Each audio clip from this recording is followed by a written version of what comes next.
Hey, it's Mike Hambright with FlipNerd.com. Welcome back for another exciting VIP interview. We're interviewing some of the most successful real estate investing experts and entrepreneurs in our industry to help you learn and grow.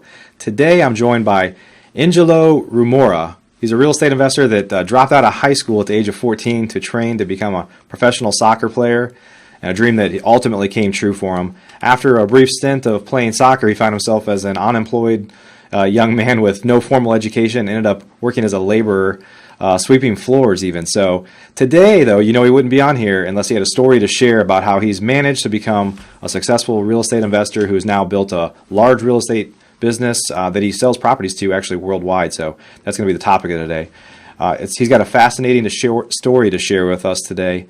And he also runs Ohio Cash Flow, which is a turnkey business that sells a lot of properties to overseas investors.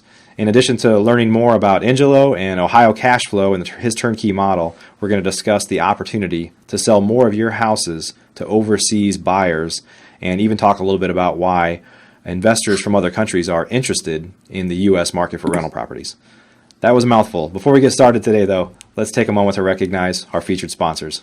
RealtyMogul.com is an online marketplace for real estate investing, connecting borrowers and capital from accredited and institutional investors. Get a rehab loan fast and close in as little as 10 days. Rates start as low as 9%. We'd also like to thank National Real Estate Insurance Group, the nation's leading provider of insurance to the residential real estate investor market. From individual properties to large-scale investors, National Real Estate Insurance Group is ready to serve you. Please note, the views and opinions expressed by the individuals in this program do not necessarily reflect those of FlipNerd.com or any of its partners, advertisers, or affiliates. Please consult professionals before making any investment or tax decisions, as real estate investing can be risky. Engelo, welcome to the show. Hey, Mike, how are you? Good. So, I've had a few people on. I got to be true. I got to be honest here. I love doing the show because I get to meet new people and hear fascinating stories. Yeah. And no matter how great anybody thinks their own story is, when I get a chance to meet people like you, I always love hearing. I had another guest on the show a while back, Tim Mai, and he actually was taken from sea by pirates. So he had another fascinating story. Those make for good stories. But I'd love to learn more about your story, and I know our listeners want to learn more about you. So can you tell us a little bit about your background? I hinted at some of the things there, but tell us more about your story. Well, mate, look, my long-time dream was always to become a professional soccer player, and I've been playing soccer since the age of 5, and, I hustled very hard. I trained all day and every day, and finally that, dream came true when I turned 18. I signed a professional contract in Hong Kong, played soccer there for 6 months. Unfortunately, things didn't work out the way I intended them to, and had to move back to Australia. And of course, as you mentioned, I quit school at the age of 14, so I pretty much couldn't get any job anywhere else except sweeping floors on dirty construction sites. So I worked as a labourer.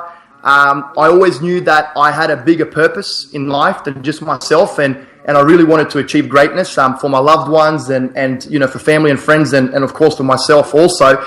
And what the turning point for me, I guess, was when I got given a book, Rich Dad Poor Dad by Robert Kiyosaki, and that just completely brainwashed me and changed my perception on business and finance and real estate and whatnot, and just started immersing myself with everything and anything that was business and finance related. Right. And that kind of got me on the path of real estate.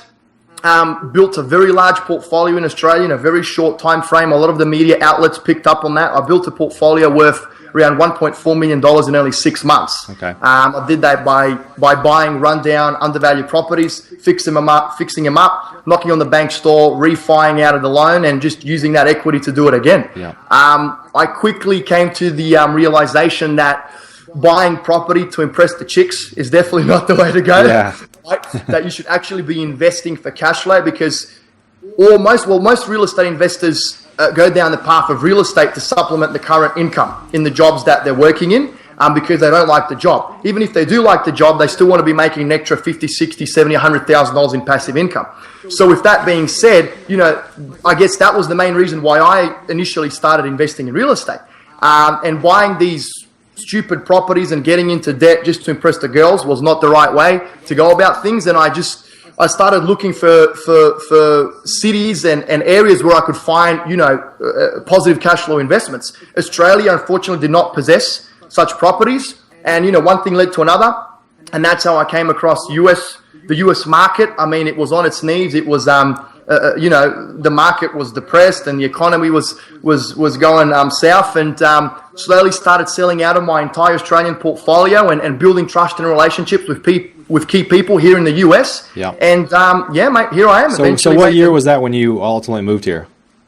Mate, I moved to the US in September of 2012. Okay, so not that long ago. Okay. And you started off in Kansas City, is that right? Started off in Kansas City. Did quite a few flips there. Established some great relationships, and that kind of led me to Ohio, where I am today. Yeah, great. And so, talk a little bit about. So, I know in Australia, it's a very different model for real estate investing, and a lot of we're going to get into why a lot of folks like to invest in the U.S. But talk a little bit about the dynamics of how hard it is to make properties cash flow in Australia. Impossible. Yeah. Impossible, in my opinion. I mean, if you look at the average median house price in Sydney right now, from where I'm from, it's $750,000 for a 3-bedroom house. And I just don't see it as a sustainable way of moving forward. I mean, in order to purchase this property, you're going to have to put down at least 5 or 10%, which is, 50 to 100 grand. And that's hard enough on itself to save that deposit. Right. And then when you look at how much the loan repayments are, I mean, the rent is not sufficient to cover the loan repayments or all the other expenses. So what the folks are doing there is they're buying high, hoping to sell even higher. And I mean, that is such a crucial error. And I mean, Warren Buffett always said that the number one rule of investing is buy low, sell high, right? Yeah. So it's just not a sustainable way moving forward, mate. I see a lot of it happening on the East Coast and West Coast. Australia is another one of those markets where folks, base their decisions on hope that the property is going to go up in value more than they're losing on their yearly mortgage repayments. Yeah. And it's just a recipe for disaster, mate. And I think that's one of the main reasons what caused the downturn here in the US in 2006, right? Folks got greedy. They were buying properties at a high price, hoping that they were going to go up in value more than what they paid for them in 3 to 6 months. And eventually it just all comes crushing down, that mate. Can't last forever. I mean, there's no doubt. It's actually some of those things that happened in 2006, 7, are starting to feel like they're maybe happening again in some markets, even in the U.S. Mate, yes. I mean, I keep seeing that everyone's pumping a lot of the East Coast and West Coast, saying that the market's gone up in value and whatnot. So, look, I don't see those markets sustainable markets for cash flow. I mean, if you want to speculate and base your decisions on hope, feel free to do so. But, I've learnt the hard way, mate. As I said, I was buying to impress girls, buying real estate to impress the girls. It wasn't a plausible way of moving forward. And I strongly believe and stand behind when I say that if you're going to invest in real estate, you should invest for cash flow and cash flow only. Yeah. And so I know quite a few turnkey providers around the country, a lot of them that are California based, usually helping California investors invest elsewhere for the reasons we just talked about, how the cash flow typically isn't great. And a lot of them, most of them actually, tend to focus on the Midwest and maybe the Southeast, a little bit in Texas. And I know you did some research to kind of decide where to call home, ultimately, where to run your business. So talk a little bit about the significance of, Ohio and really the Midwest in terms of why that tends to be more appealing for a lot of investors. Yeah, Mike. Well, look, mate, by far my 2 number 1 picks are Michigan and Ohio. And it's quite simple. The 2 reasons why is because the media and everyone and anyone is pumping high unemployment and declining populations. And guess what? Because of all of the speculation out there with the high unemployment and declining populations, it's keeping the institutional investors on the sidelines. Mr. Wall Street is not waving his magic wand, raising $2 billion and just buying every single property in town, right? For these 2 particular reasons. Same as the mum and dad investors. You won't see them around because a lot of these folks are unfortunately uneducated when it comes to real estate, and they believe everything they see on, in the papers or on TV. Right. So, mate, I mean, I feel like a kid in a candy store here in Ohio. I know Michigan's a great market too. Indiana is a good state. Kansas, Missouri, they're also good states, even though there's much more institutional activity in Kansas and Missouri as we speak. Yeah. Mate, look, as I said, kid in a candy store. I mean, we're buying some amazing property. There's not much competition. They're undervalued. The cash flow is great. And with that being said, I live and breathe the market here every single day. Right. There are pockets here, for instance, in Toledo, where I live right now, that are very desirable. One of them is, for instance, the Washington Local School District. I know this doesn't mean much to you, but to the folks here in Toledo, I mean, our phones are blowing up every single day with people wanting to rent and buy in these particular pockets. So, you know, if you're looking at investing for cash flow and wherever you're looking at buying, I guess my number one rule for that is don't stress on the stats and demographics that you see online and what you hear by you know, the news crews and in the papers. Focus on establishing trust and relationships with the key people in any target area. And I mean, they're your eyes and ears, heart and soul on the ground, and you know, that will either make or break your investment. Right. And talk a little about the significance of kind of the ratio of rent to ARV or market value of a house. And I mean, that's really the play there, is that you can buy houses for not a lot of money that tend to, you know, from a ratio standpoint, rent for much higher levels than certainly on the coasts. But effectively, it allows you to pay, you know, of course you want to buy houses as deep as you can, and I don't know your exact model, but in a lot of markets like that, depending on the financing you have, you could almost pay market value for houses and still have them be good investments relative to other investments around the world, right? Definitely, Mike. Well, I'll give you an example. For instance, I mean, deals here in Toledo, and I know Dayton is another market that has some awesome numbers. They're falling off trees between the $40,000 to $45,000 price range. So for a 3-bedroom, 1-bathroom house in a solid B-class area, built in the 50s and 60s, I mean, you're buying homes for $40,000 to $45,000, and they're renting for between $750 to $900 a month. Right. So when you crunch the numbers, even when you deduct your 10% maintenance and vacancy, you're still looking at around a 14% net cap. Yeah. And I mean, look, I'll tell you what, mate, I wouldn't be freezing my you-know-what in Toledo if it wasn't for these numbers, mate. I would rather be on the beach in Sydney right now in the summer. Yeah. And maybe you could share some information, too, or some of your perspective on the role, having been an investor in Australia as well, the role that financing plays. Because I don't know how rates compare there to here, but you know, historically, the opportunity depends a lot upon basically access to capital, right? So talk a little bit about how important your market is, and markets in the U.S. are dependent upon cheap money, effectively. Yeah. Well, mate, look. I mean, you know, what the mortgage rates here, let's say with FHA financing right now, you're sub 5% for sure, probably, you know, low 4s, maybe mid 4s. So what are rates in Australia for a traditional homeowner? Mate, to be honest with you, I wouldn't actually know. Okay. Because I haven't really looked into that market for a while. I mean, I completely just forgot about Australia. As I see the prices going up, it wasn't much of interest. But I'll tell you this, I do believe that as the banks start loosening their credit here in the US, I believe that a lot of folks are going to start buying properties that they're currently renting right now, and that should push up the market. In Australia, the rates are quite affordable, as far as I recall, and I do remember reading a little bit up on it. But yeah, mate, to be honest with you, I couldn't actually give. I guess my point is some of the desirability of real estate in the US is based off the fact that real estate tends to be subsidized by the government, ultimately.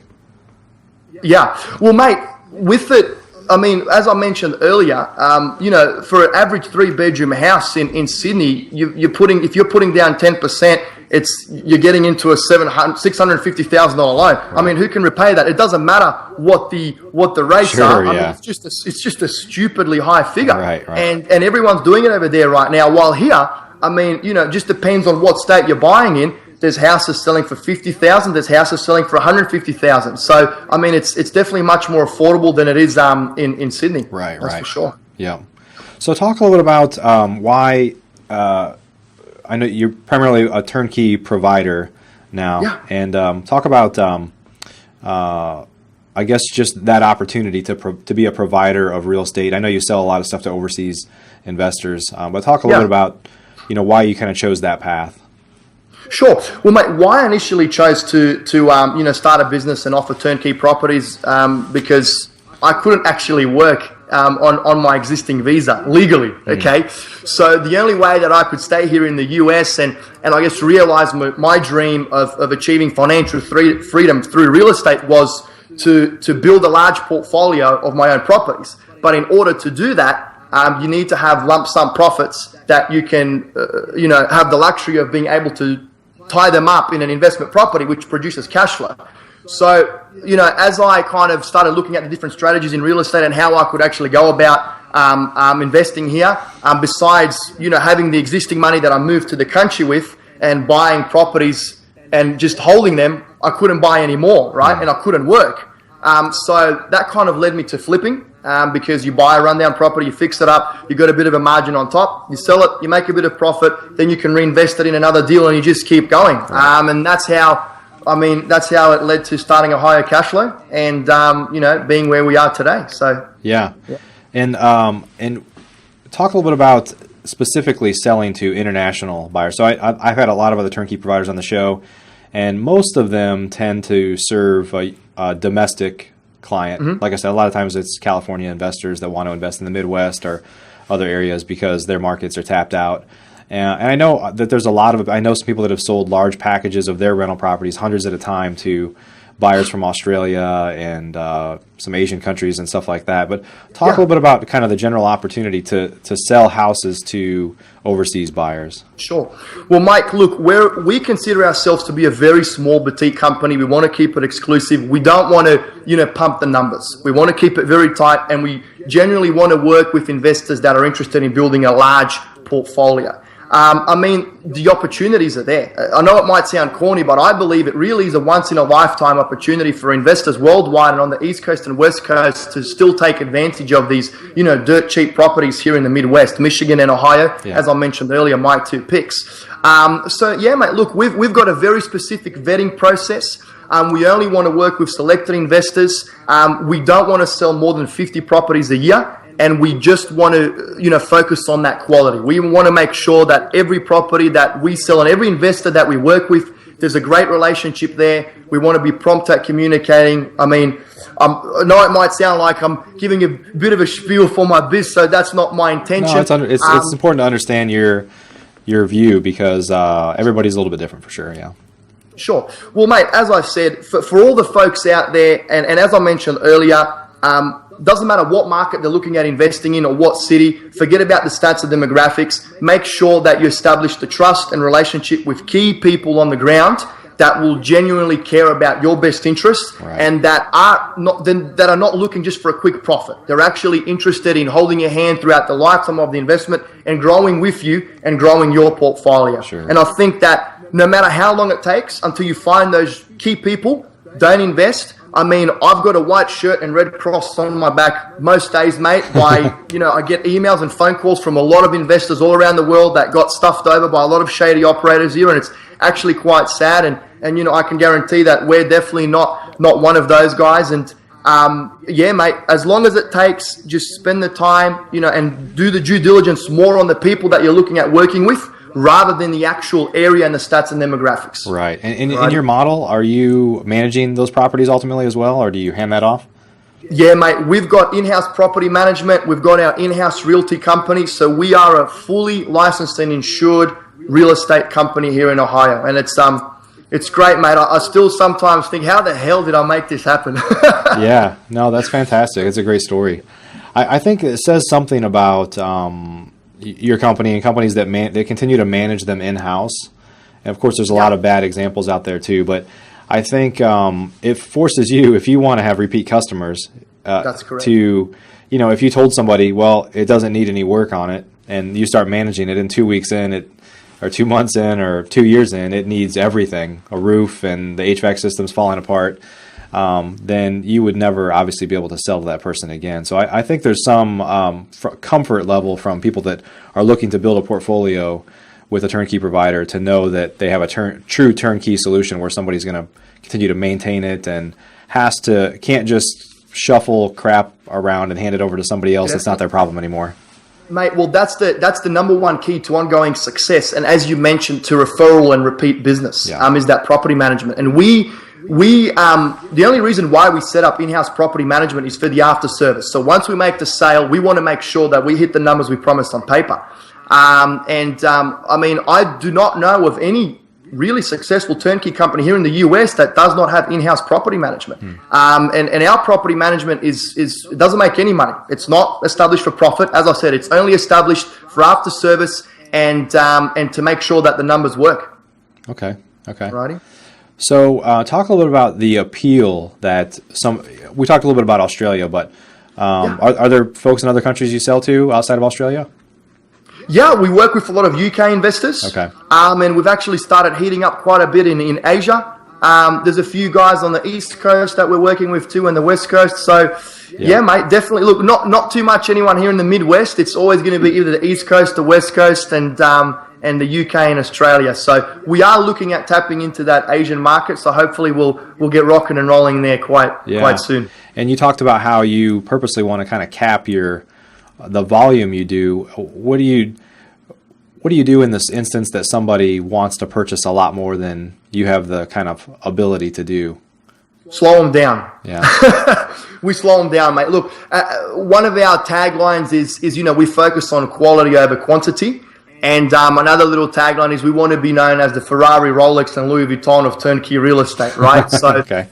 We want to be so exclusive that people are banging down our door to try and become a part of our little selected group of investors. And if you start focusing on selling more to make a bigger profit, I believe that you lose that exclusivity. And I think that by us doing what we're doing and staying true to our business model, that is going to be the difference to any other company out there. Yeah. And, to be honest with you, I think that a lot of folks would and should appreciate that, because that means that, with only a selected group of investors that we work with, it's obvious that we're not focusing on the money. We're focusing on the relationship. We're focusing on just them and giving them our entire attention and undivided time and whatnot, just to make them succeed. So, yeah, mate, look, I've actually had a UK investor that wanted to buy another 2 properties, and he only recently bought one. And I said, mate, pull back a little bit. Let's see how this one performs, and then we can always buy more. I mean, there's a lot of properties here. I don't think the market's going anywhere, so there's going to be an opportunity for at least another couple of years to get in while they're pretty cheap. So, sure. Yeah. Sure. There's a lot of I'd say predominantly most real estate investors, people that are active in finding deals, tend to be wholesalers, and then there's obviously a lot of rehabbers out there, and then there's really not a ton of people providing a turnkey real estate model, but there are some other companies out there. But just talk about the general opportunity for those people that may be wholesaling everything now, making a quick buck, but maybe are missing out on the opportunity to provide a service, like you do, where they can sell to other people and help, enrich other people's investments. Yeah, well, look, mate, with it, I mean, as I said, I don't think that you can have a successful turnkey model unless you have in-house property management. If you outsource property management, the outsourced property management company is not going to care as much about that property as you are when it's in-house, okay? Because you want referrals, you want repeat business. So anyone that is looking at going down that path, they really have to have a good setup. They have to have good contractors on board to do the rehabs. They have to have in-house property management, okay? And all of that stuff. So, with wholesalers, they're already good at finding deals, okay? And obviously they have the buyers to purchase the deals. For instance, we as a turnkey company buy a lot of properties from wholesalers. So it's just going to be a little bit of a different shift. I mean, it's still all the same thing, but it is a different business model. If I can stress one thing, that is to have the in-house property management. And I believe if you are a good wholesaler and you want to go down the turnkey path, you can quite easily, because you've already got the experience. First of all, in real estate, you already know how to find the good deal. You already know how to work with buyers. You're just going to have to shift your perception on how you conduct business in a different way. For example, the buyers are not going to be local. Okay, if you're in the Midwest, they're going to be more investors on the East Coast, West Coast, Canada, UK, Asia, Australia, that live in overpriced markets, and they want cash flowing investments. Okay. Right. So where do you see the market going from here in Ohio, specifically? Up, baby, all the way. Yeah. No, mate. Look, Mike, I don't have a crystal ball. It's hard to predict. It's impossible to predict the future. it doesn't really matter, and I don't really care because I base my personal investment decisions on the numbers in the deal as they are today. And if those numbers make sense when I look at them today and they suit my end goal of where I want to be, it's a good investment. Where the market's going to be tomorrow, it doesn't really concern me that much. Put it this way, I don't really see it getting any lower, just because, I mean, how much lower can it go? Right, I mean, where you're at for sure. It's much rock bottom. Yeah, where you're at for sure. It's interesting because when you take away the lens of worrying about what the value is going to be tomorrow, and you just focus on cash flow, I mean, I don't think there's anybody that's predicting rental rates to go down anywhere in the country. So resale value is not quite as important unless you're selling to people that, plan to get out in 3 to 5 years. But for the long-term buy and hold folks, it's almost, I used to worry about the harvest part, like with my rental properties. Well, what if I don't want to have to sell? I used to say, I don't want to sell them to a guy like me, an investor that's going to have to buy it at a discount. I don't want to sell to somebody that's going to have to buy it at a discount from me when I go to harvest it. And then I quickly realized if it cash flows really well, I may never sell it. And I'm not going to even worry about that right now because I have a long-term horizon. Yeah, well, mate, look, as I mentioned earlier, investors should invest in real estate to supplement the current incomes in the jobs that they don't like working in. And in order to do that, you have to buy and hold. Right. Now, yes, there are supercharged strategies to get there, buy, fix and flip, get the lump sum profit and whatnot. But I mean, a lot of folks have decent paying jobs. One of my best friends is a neurologist and he makes over $400,000 a year. So, I mean, he can buy a lot of our properties, for example, like hotcakes all day, every day. And before you know it, in a couple of years, he'll have a nice passive income. Right. So, with that being said, you touched on declining rents. Have never seen that happen. Right. I mean, I guess for lack of a better word, I've only been in real estate for 4 years. I'm only 27 years old, but I've got quite a few successful, mentors around me that have been in real estate for 10, 15, 20 years. And one of my joint venture partners right now, I mean, he will confirm what I'm saying. He hasn't seen the rents go down anywhere for the last 20 years. So it's just something that I don't see happening personally, based on my research and experience and advice that I've received. And that's why I stress on focusing on the numbers in the deal as they stand today. You know your purchase price, you know your expenses, you know your rent. Okay, let's say it doesn't go down like it hasn't in my experience. And I mean, if those numbers and that net cash flow makes sense and gets you a step closer to your end goal, which might be 50 grand, 100 grand, 200 grand in passive income, then it's a good investment. Yeah. And if there is any capital growth, well, that's just a cherry on top. Sure, absolutely. Well, Engelo, if folks want to learn more about what you're doing at Ohio Cashflow, where should they go? Mate, www.ohiocashflow.com. Very simple. Or if they just Google Ohio Cashflow, we're on the first page there. We pop up everywhere. I mean, follow us on Facebook, Twitter. They'll be able to see videos, all kinds of funny stuff. And yeah, we're not salesy. There's no marketing tactics or sales gimmicks. It's all about, educating the audience and just having fun, mate. Yeah, good. Hey, thanks for sharing your story and congrats on your success. It's a great story. Thanks for having me, Mike. It was a pleasure, mate. Thank you. Yeah, have a great day, my friend. Stay in touch. You too, mate. All right. Bye. Are you a member of FlipNerd.com, the most robust real estate investing platform in existence, where you can find off-market wholesale deals and great vendors literally in your market? You can get access to advice from experts and learn about local clubs and events right in your backyard.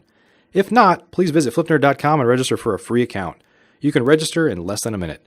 It's pretty much the coolest site that's ever existed in the real estate investing industry.